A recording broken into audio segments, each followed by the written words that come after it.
गंगा किनारे बसा एक सुंदर और शांत गांव था। हर सुबह सूरज की पहली किरणें खेतों पर पड़ती थीं। पंछियों की चहचहाहट से माहौल भर जाता था। गांव के बीच में दो घर आमने सामने थे। वृजेश बचपन से ही कृष्ण भक्त था। उसके घर में तुलसी का पौधा था। दीवार पर राधा कृष्ण की तस्वीर थी। हर सुबह बांसुरी की मधुर धुन बजती थी। अमरनाथ महादेव का अनन्य भक्त था। सिर पर जटा और गले में रुद्राक्ष की माला थी। घर के आंगन में छोटा सा शिवलिंग था। दोनों की दोस्ती गहरी थी।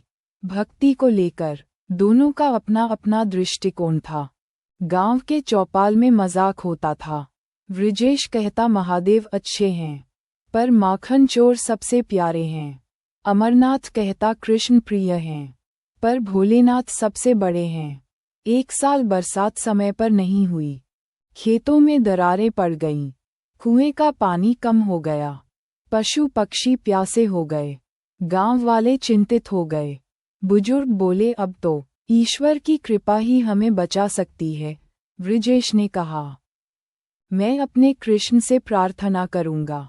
अमरनाथ ने कहा और मैं अपने महादेव से। दोनों ने ठान लिया वर्षा का आशीर्वाद लाएंगे। वृजेश ने 7 दिन का रात्रि जागरण शुरू किया। वह मंदिर में बैठकर बांसुरी बजाता और भजन गाता। अमरनाथ ने 7 सोमवार का निर्जल व्रत रखा। सुबह गंगाजल लाकर शिवलिंग का अभिषेक करता। गांव वाले उनकी भक्ति देखकर प्रभावित थे। 7वें दिन रात को दोनों को स्वप्न आया। वृजेश ने देखा कृष्ण कह रहे हैं वर्षा होगी पर अपना प्रिय कुछ अर्पित करना होगा। अमरनाथ ने देखा महादेव कह रहे हैं वर्षा होगी पर प्रिय कुछ बलिदान देना होगा। सुबह दोनों ने सपना सुनाया। दोनों हैरान थे कि संदेश एक जैसा है। वृजेश का प्रिय माखन का घड़ा था। अमरनाथ का प्रिय चांदी का त्रिशूल था। दोनों ने मन मजबूत किया।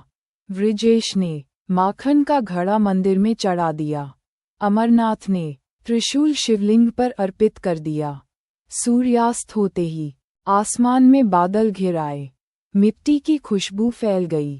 तेज बारिश होने लगी। बच्चे भीगने लगे। किसान खेतों में नाचने लगे। कुएं भर गए। गांव में जयकारे गूंजने लगे। जय श्री कृष्ण, हर हर महादेव।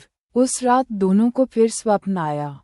कृष्ण और महादेव साथ खड़े थे। कृष्ण बोले मैं और शिव अलग नहीं एक ही हैं। महादेव बोले तुम्हारी भक्ति ने गांव को बचाया। दोनों ने कहा भक्ति का रास्ता अलग हो सकता है, पर मंजिल एक ही है। अगले दिन गांव में उत्सव हुआ। अब वृजेश सोमवार को महादेव का व्रत भी रखता। अमरनाथ जन्माष्टमी पर माखन चढ़ाता। दोनों ने समझा भगवान अलग अलग नामों से पूजे जाते हैं पर कृपा एक ही है। गांव वाले इस घटना को पीढ़ियों तक सुनाते रहे। भक्ति बांटती नहीं जोड़ती है।